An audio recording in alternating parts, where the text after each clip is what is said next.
안녕하세요. 윤경철의 머니 원샷 오늘 이야기 좀 해보겠습니다. 여러분 이런 생각 한번 안 해보셨나요? 아 나는 매달 월급을 타는데 뭐 왜 이렇게 하나도 안 모일까? 남는 게 하나도 없을까? 왜 이게 쓰루가 될까? 이런 생각, 이런 고민하시는 분들이 있으시다면 오늘 방송 꼭 보셔야 됩니다. 왜냐하면 월급 1억 만들기를 이제 저자시죠. 이분이 이제 했는데 머니 원샷에서 이분을 모셨습니다. 어렵게 모셨습니다. 제리 한희 작가님 모셨습니다. 안녕하십니까?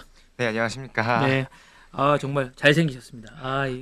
화난데요 스튜디오가 뭐 화나답니다. 화나. 근데 이제 이게 들어보니까 시골 출신의 흙수저에 네. 첫 월급으로 133만 원을 받아서 이제 시작을 했고 그 다음에 이제 얘기를 들어보니까 남들이 부러워하는 대기업에 들어갔다가 어쨌든 경제적 독립을 꿈꾸기 위해서 나오셔가지고 또 20살 때 종잣돈 1억으로 이제 집도 사시고 뭐 이랬다는데 이게 다 가능한 얘기입니까? 실합니까? 네, 사실은 그러니까 쉬라고 네네. 아마 제 SNS를 보시면 네네. 다 나와 있고 제 책에도 다 나와 있는 내용이고 제가 그렇게까지 했던 이유는 좀 많은 분들이 공감하실 것 같은데 저희 이제 세대에서는 간절함이었던 것 같아요. 그러니까 저는 시골에서만 자랐다 보니까 사실 경제관념이나 이런 것들은 따로 없었어요.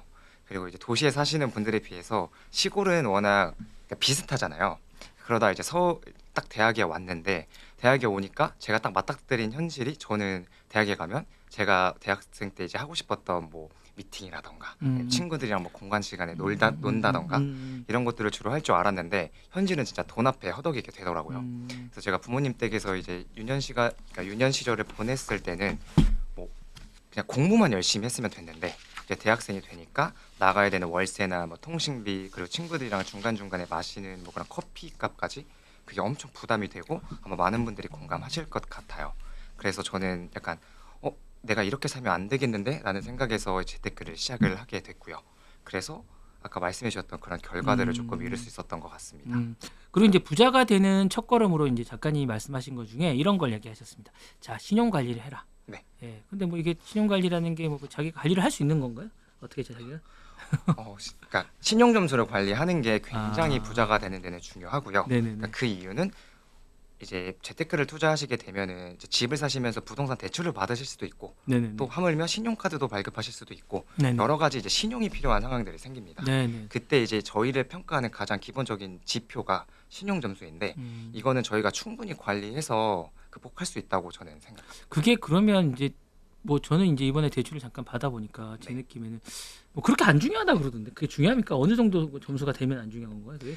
일단은 지금 우리나라 신용 점수는 0점부터 1000점대로 이제 네네네네. 표기를 하고 있는데요. 한 900점대 이상이면 네네. 사실 어느 은행에 가도 되게 동일한 대접을 받을 수는 있습니다. 네네네. 물론 금리나 뭐 그런 건 은행들의 그런 판매 음. 상품에 따라 다르지만 네. 근데 이제 그 이하이신 분들은 네. 점점 어려운 데 가서 이제 돈을 빌리셔야 되는 아. 상황들이 생기시는 거죠. 그러니까 그 900점이라는 게 어떤 의미인지 잘 몰라서 이제 900점이 넘는 거와 900점이 안 되는 거에 어떤 경계에서 이 정도면 900점이 안 되십니다. 이런 경우가 이제 900점이 넘습니다라고 하면 네. 어떤 겁니까? 이제? 일단은 이금융에서 대출을 받으신 분들 있잖아요. 뭐 네네네. 캐피탈이나 네네네.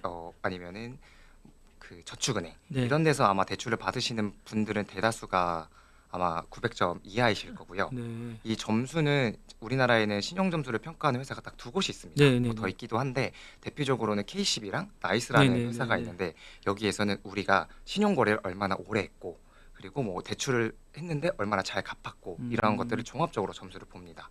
그래서 전반적으로 한 950점 이상이 됐을 때 네. 이런 것들이 모두 잘 관리가 되었고 은행에서는 이런 사람들에게 돈을 빌려주면 우리 원금과 이자를 잘 갚겠습니다. 갚는구나라고 평가하는 것 같습니다. 1000점 되면 어떻게 되는 거예요? 1000점은 뭡니까? 1000점은 가끔가다 있으세요. 네. 그래서 1000점은 뭐 대출도 거의 없으시고 아, 네. 정말 그냥 신용카드만 조금 잘 사용하신 분들이 네. 의외로 1000점이신 분들이 아, 꽤 되시거든요. 부자는 아니군요, 그분들이. 네, 1000점이라고 해서 부자는 아니고 아, 오히려 네네. 부자이신 분들이 네. 800점대 후반대에서 900점대가 많습니다. 아, 그래요? 이게 1000점이라고 해서 좋을 건 아니네요. 그렇게. 그렇죠. 그리고 실제로도 은행에서도 네. 이거는 뭐 오피셜한 정보는 아니지만 네네. 은행에서도 뭐 950점인 사람과 네. 1000점이라는 사람이 있으면 네. 950점을 더 선호한다고요. 너무 이분은 뭐 이렇게 레버리지나 이런 거 활용을 안 하고 뭐 이런 분이라 생각하시는군요. 그러니까 은행 입장에서도 너무 과거에 거래가 없다거나 네네. 너무 이렇게 완벽한 분들보다는 네. 조금 돈도 빌려서 네. 우리한테 안정적으로 잘 갚는 분들에게 그렇죠. 네. 돈을 빌려줘야 수익성이 있다 보니까 일리가 있는 것 같습니다. 네. 자, 이제 본격적으로 돈 모으기 기법을 좀 하겠습니다. 지금까지는 이제 기본 기초 다지기는 그런 훈련을 좀 했다면 작가님하고 지금부터는 이제 돈을 좀 모을 수 있는 방법이 뭐가 있을지 좀 찾아보도록 하겠습니다. 자, 우리가 이제 저희가 이제 학교 다닐 때만 해도 황금 보기를 돌같이 해라. 그래서 돈 공부를 해본 적이 없어요. 저도 이제 직장을 다니면서 이제 그리고 이제 돈을 아끼고 뭐 이런 째째하다 이런 얘기를 많이 하고 그래서 이런 부분에 대해서 이제 돈을 어떻게 해야 되는지 재테크 어떻게 해야 재테크 하라 그러면 무조건 아껴라 뭐 이렇게 얘기를 하고 이렇게 얘기하는데 작가님은 보시면 제가 예금 적금만으로 돈을 3배 빠르게 불리기 뭐 이런 부분을 많이 쓰시고 이랬던 것 같은데 네. 전반적으로 이제 어떻게 해야 돈을 빠르게 모을 수 있는지 이런 방법을 좀 배워볼 필요가 있을 것 같아서 좀 팁을 알려주신다면 어떤 게 있을까요? 우선은 재테크를 처음 시작하시는 분들이라고 하면은 저는 일반 시중은행에서 하는 예금 적금은 조금 권장드리지는 않고요. 뭐 청년을 위한 상품이라던가 네. 아니면 신혼부부들을 위한 상품 그리고 뭔가 자녀들을 위한 상품들이 있습니다. 그런 것들은 시중에 있는 은행의 금리보다는 조금 고금리이기 때문에 그런 상품들을 일단 기초적으로 가지고 가셔라라고 얘기를 드리고요. 그리고 그 나머지 금액에서는 이제 미국 주식이나 아니면 쉽게 접할 수 있는 이제 ETF 투자를 ISA 계좌나 조금 절세 계좌를 활용해서 투자하시기를 권장드리고 있습니다. 이것도 이제 디테일 좀 이따 들어갈 텐데 제가 이제 궁금한 건 우리 때는 기본적으로 근데 시드머니를 모아야 되잖아요. 네. 시드머니를 이제 얼마까지 좀 모아야 됩니까? 이게 얼마 정도 모아야 되고 언제까지 그러려면 이제 저축을 좀 해야 되는데 그때까지는 이걸 얼마까지 어떻게 모아야 되는지 초년생이 만약에 지금 딱 입사를 했다 네. 이런 친구라면 어떻게 해야 됩니까? 네. 저는 일단은 제가 그 책에서 소개해드리는 방법을 통해서 무조건 이제 1억을 모아야 이런 된다라는. 건 쉽지 않지 않나요? 맞아요. 그래서 네. 저도 얼마 전에 SNS에서 재밌는 글을 봤는데 네. 1억을 바라보는 관점이 여러 가지가 있더라고요. 네네. 그러니까 저희가 제 사회초년생들한테는 굉장히 모으기 힘든 큰 돈. 네네. 근데 아파트 살려고 하면은 너무 작은 돈. 예, 그렇죠. 뭐 그렇죠. 이렇게 예, 표현이 되더라고요. 그래서 저는 정말 1억이 조금 너무 큰 숫자다라고 이제 막 입사하신 분들 같은 경우에는 저는 한 3천만 원에서 5천만 원 정도 네네네네. 꼭 모으셔야 된다라고 얘기를 드리고, 근데 조금 이제 대기업을 다니시거나 조금 급여가 있으신 그쵸. 분들은 한 1억 정도까지는 목표를 잡아서 처음으로 세팅을 하시라라고 이야기를 드리고 있습니다. 자, 1억이 모이면 그럼 어떻게 해야 됩니까? 1억이 딱 모였을 때 이제 이걸 어떻게 시작해야 됩니까? 만약에 1억을 갖고 있다 내가. 네. 갖고 있다 그러면 이제 작가님 같은 경우는 이제 어떻게 하라고 이제 약간 컨설팅을 해줄 수 있을 것 같아요. 저는 일단 우선 1억이 있다라고 하면 솔직하게 이야기 드리면 네. 그 중에 1%죠. 100만 원을 가지고 네. 여러 가지 주식 투자를 조금 1년 동안 아. 해보라고 권장드리고 싶어요. 그럼 1억 모을 필요 없잖아요. 지금 100만 원 가지고 해보면 되잖아요. 그러니까 이게 여러 가지가 해야 되는데 네. 많은 분들이 재테크를 하시면 돈을 모으는 데만 집중을 하거나 예. 절약하는 데만 집중을 하는데 제가 네. 권장드리는 방법은 아끼고 모으고 쓰고 불리는 거를 음. 동시에 저는 조금 나아가야 된다라고 생각을 무슨 하고, 말씀인지 알겠습니다. 그 1억을 모으는 과정에서 분명히 본인이 겪었던 투자 방식, 아꼈던 방식 이런 것들이 누적이 되어 있으실 거예요. 그래서 저는 그때의 타이밍이 딱 1억이지 않을까라는 생각을. 올해 그 국내 주식 많이 하시잖아요. 네. 전반적으로 주식 많이 하시는데 지난해에 이제 반도체가 주로 많이 이끌었던 것 같고 뭐 조방원이라 해서 전반적으로 조반원이라서 그걸 다 이끌 것 같은데 네. 올해 또 유심히 보는 뭐 어떤 분야나 섹터가 좀 있으실까요? 저는 올해 상반기는 제가 유튜브에도 업로드를 해드렸는데 역시나 저는 반도체라고 생각을 하고요. 그 중에서도 이제 메모리를 담고 있는 삼성전자나 SK 하이닉스 네. 그리고 그 밑에 있는 회사들도 많지 않습니까? 네네네. 그래서 저는 그 회사들이 상반기는 더 더 이끌어가지 않을까. 만약 코스피 5천이 된다라고 하면은 그 종목들이 주를 이루지 않을까라는 생각을 하고 있고, 또 하나 더 얘기 드리면 요새 또 트럼프 대통령이 베네수엘라 대통령을 납치하고 네네네. 지금 좀 전쟁 이슈가 많지 않습니까? 네네네. 그래서 저는 방산주도 유심히 보면 좋다라고 음. 생각하고 있습니다. 근데 이제 삼성전자 같은 경우에 이제 지금 많은 사람들이 이게 15만 원 전후가 이제 이게 비싼 거냐, 네. 안 비싼 거냐 이렇게 보는데 사실 삼성전자가 해결해야 될 부분은 이제 메모리 분야가 아니라 비메모리 분야가 네. 아닐까라는 생각이 드는데 그거랑 파운드리 분야가 너무 약하지 않냐. 지금 이 자체도 이제 디램이 일시적으로 이제 수요 공급이 부족하다 보니까 생긴 특징적인 게 아니냐라고 생각하고 있습니다. 이런 거에 대해서 지금 15만 원대의 삼성전자의 어쨌든 메리트 같은 게 좀 있는 게 있을까요?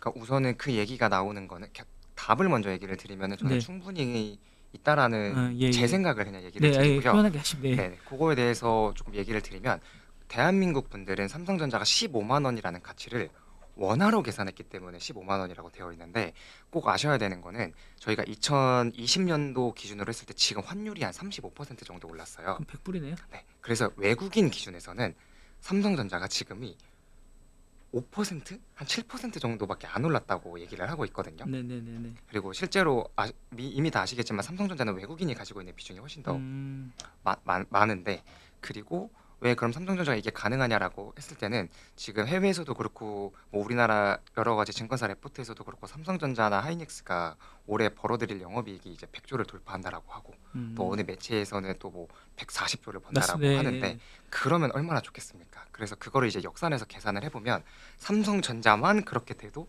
코스피가 5천이 넘어가더라고요. 예, 예, 예. 그래서 저는 그게 충분히 가치 있는 숫자가 아닐까라는 생각이 들고 아까 말씀하셨던 것처럼 이런 메모리뿐만 아니라 당연히 비메모리 분야나 아니면 지금 삼성전자가 하고 있는 다른 여러 사업에서도 시너지가 나야 되지만 일단 나오고 있는 지표들이나 이런 것들을 봤을 때 계약의 수주나 그리고 또 얼마 전에도 뭐 삼성전자가 지금 테슬라랑 뭐를 한다 네네네. 이렇게 나오고 있는 상황에서 충분히 가치 있는 가격이지 않을까라고 저는 생각은 하고 있습니다. 아 그렇군요.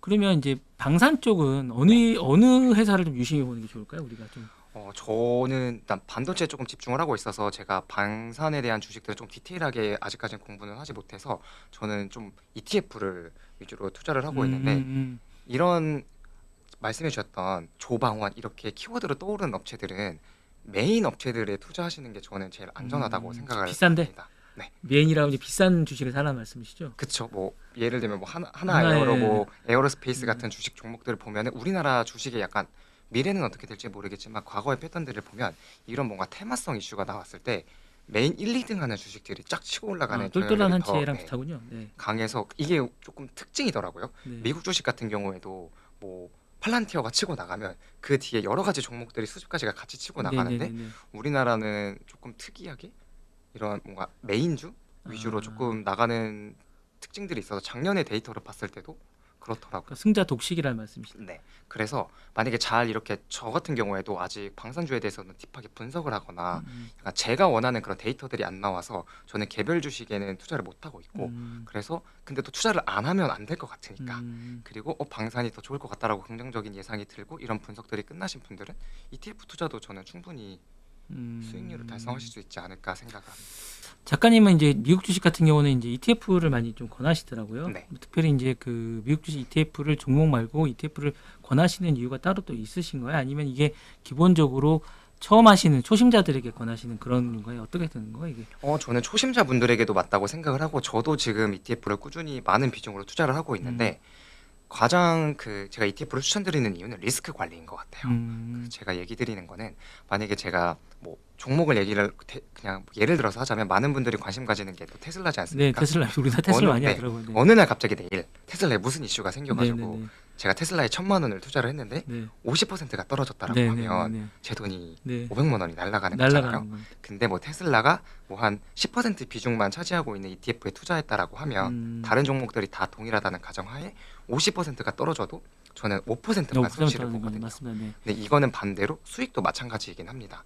다만 아직 이제 초보자분들 같은 경우에는 어떻게 주식을 투자를 해야 되고 사실 남들이 테슬라가 좋다 할 수 있지만 또 아닌 부분도 있을 수도 있고 나랑 성향이 또 안 맞을 수도 있다고 저는 생각을 해요. 네네네. 그리고 많은 분들이 생각보다 주식 투자할 때 번 것만 보시지만 이 종목이 얼만큼 또 최저점까지 떨어지는지는 잘 안 보시거든요. 네네네. 근데 막상 그런 게 왔을 때 다 파시고 내가 가진 음. 손실을 잃는 분들이 많기 때문에 저는 초반에는 오히려 ETF 비중을 좀 많이 늘려서 투자를 하시는 게 더 좋다고 말씀을 드리고요. 심지어 그냥 이런 개별 종목뿐만 아니라 2025년도 기준으로 그냥 나스닥 ETF만 투자를 하셨어도 거의 30% 가까운 수익률을 보셨거든요. 아무것도 안 해도. 지금도 그건 유효한 거 아닌가라는 생각은 좀 들기는 하는데 전반적으로 뭐 좋으신 방법인 것 같습니다. 저도 이제 리스크 관리라는 측면에서 괜찮은 것 같은데요. 네.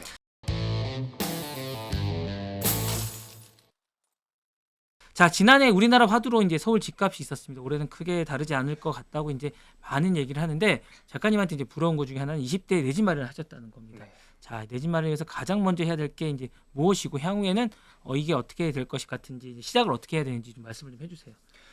일단은 저도 되게 운이 좋게 감사하게 지금은 새 채를 새 채? 보유해서 투자를 다 하고 죽겠다네. 네. 그러니까 투자를 하고 있고 사회 초년생분들이 그 질문을 가장 많이 네, 하세요. 네, 네, 맞습니다. 그래서 네, 일단 네. 가장 첫 번째적인 걸로는 어쨌든 주식이나 이런 투자를 통해서 집을 살 돈을 모으는 게 저는 우선순위고요.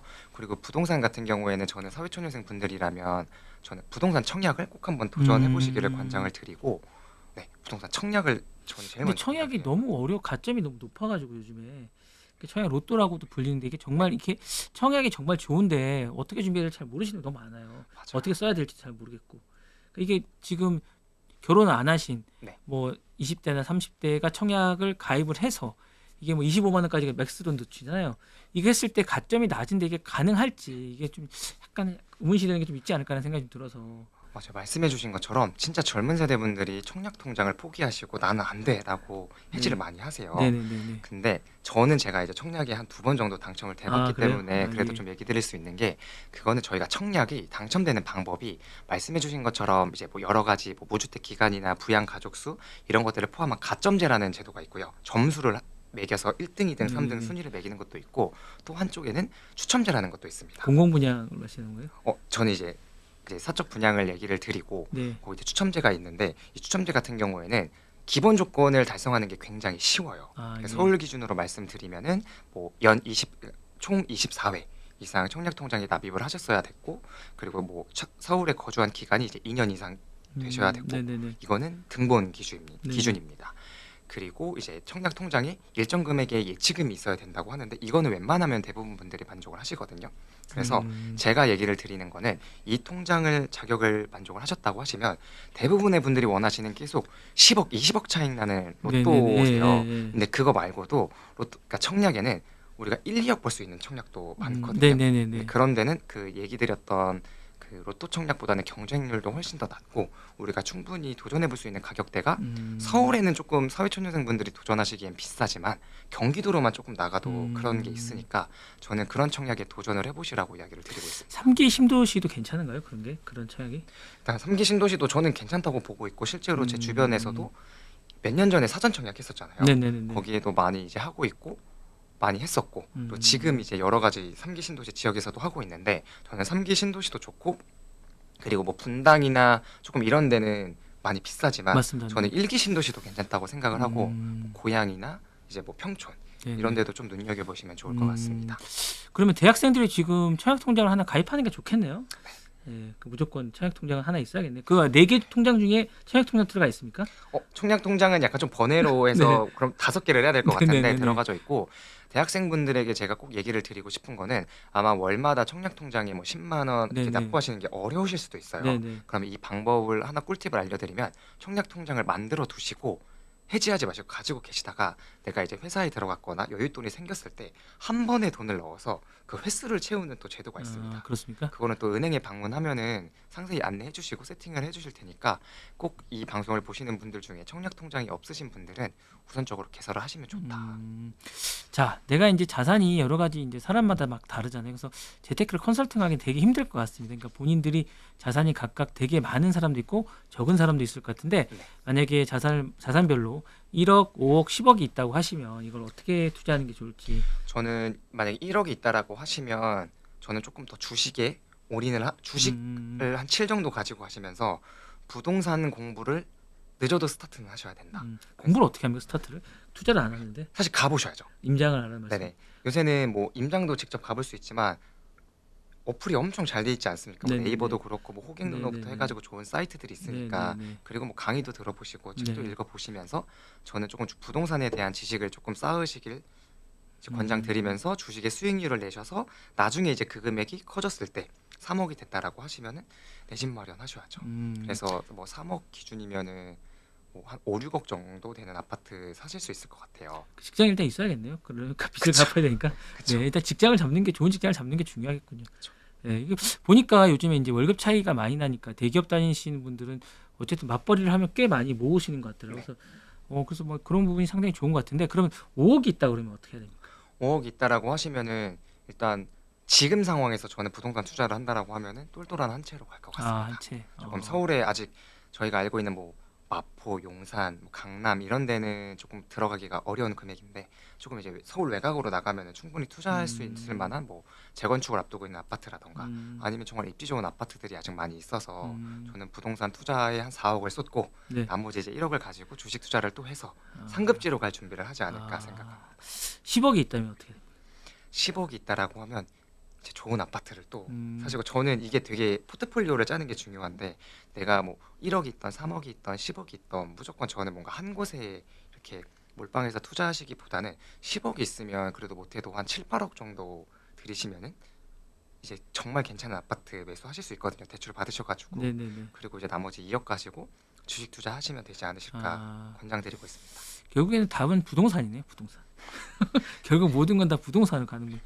예, 그렇군요. 일단 자산 관리는 최종은 부동산이다 이런 생각이 좀 듭니다. 일단 자산을 관리하고 투자하는 과정에서 환경이 이제 바뀌어도 끝까지 이제 자신의 기준을 삼는 원칙 같은 게 있을 것 같아요. 그러니까 뭐 작가님 같은 경우는 나는 이건 흔들리지 않는다. 뭐 이런 거 있을 것 같은데 어떤 게 있으십니까?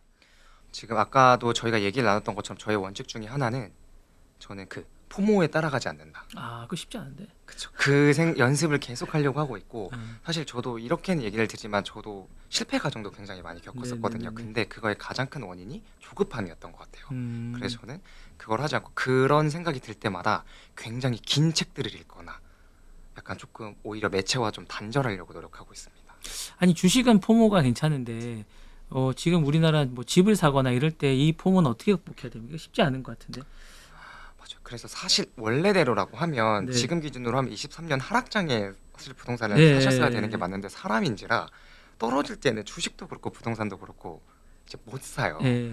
그러면 이거는 학습할 수 있는 방법이 계속 과거의 데이터를 보는 수밖에 저는 없는 것 같아요. 그러면서 아, 그 다음번에 내가 그 부동산 계약서에 도장 찍을 용기 그게 연습이 필요하지 않을까 생각합니다. 근데 이제 보통 이제 부동산 같은 뭐 주식은 모르겠는데 부동산 같은 경우는 자기가 1년 그러니까 평생을 살아가면서 모르겠습니다. 이제 그 작가님처럼 다주택자 같은 경우는 모르겠지만 일반적인 사람이라면 네다섯 번 세네 번? 한번 할까 그게 정말로 힘들 것 같아요. 그러니까 네. 이게 뭐 거의 이제 뭐 결혼하고 그러면 10년 단위로 해서 이런데 까먹을 만하면 이렇게 하는데 늘 느끼는 게 뭐냐면 왜 내가 살 때는 집값이 뛸까 이런 생각을 하거든요. 이거 왜 그런 겁니까? 왜냐면 그게 아까 얘기 들었던 것처럼 내가 사고 싶을 때는 내 옆에 있는 친구도 사고 싶고 네. 내 직장 동료도 사고 아. 싶기 때문에 저도 사고 싶은 거거든요. 네네네. 근데 오히려 반대로 내 직장 동료도 안 사고 싶고 그 주변에서 야 지금 부동산 사면 안 돼 얘기 나올 때가 오히려 더 적정기가 아닐까 그때가 하락장이기 때문에 근데 이제 그때 되면 왜 사기 싫은 걸까요? 이게 경험이 있어서 알 텐데. 2023년 하면 그 전에 떨어졌을 때 있기 한 5년 전에 떨어졌기 때문에 네. 또 보면 2023년이나 2024년 초나 2024년 말 정도까지 사도 괜찮았을 것 같아요. 근데 왜 못 샀을까 이런 생각을 너무 많이 하는데. 제가 그 투자의 심리학이라는 책에서 봤는데 인간의 본성이라고 하더라고요. 다 똑같습니까? 네, 어. 저도 똑같습니다. 그렇습니까? 예. 그러니까 왜냐면 더 떨어질 것 같다라는 뭔가 기대. 내가 뭔가 이거를 최저점에서 살 수 있을 것 같다라는 뭔가 그런 뭔가 기대 그런 게 저는 인간의 본성이라고 하더라고요. 그래서 그거를 거스르는 분들이 재테크를 성공하시고 돈을 많이 버시는 것 같더라고요. 그러다 더 떨어질 수도 있기 때문에 그렇다는 얘기를 해주시는군요. 무슨 말씀인지 알겠습니다. 자, 오늘 이제 마지막으로 오늘 방송에서 이제 다 못다한 얘기를 담은 요 책을 쓰실 때 어떤 생각을 하시고 또 문제의식을 어떻게 가지고 이제 집필하셨는지 좀 궁금합니다. 제가 조카가 있는데 조카가 올해 이제 고3이에요.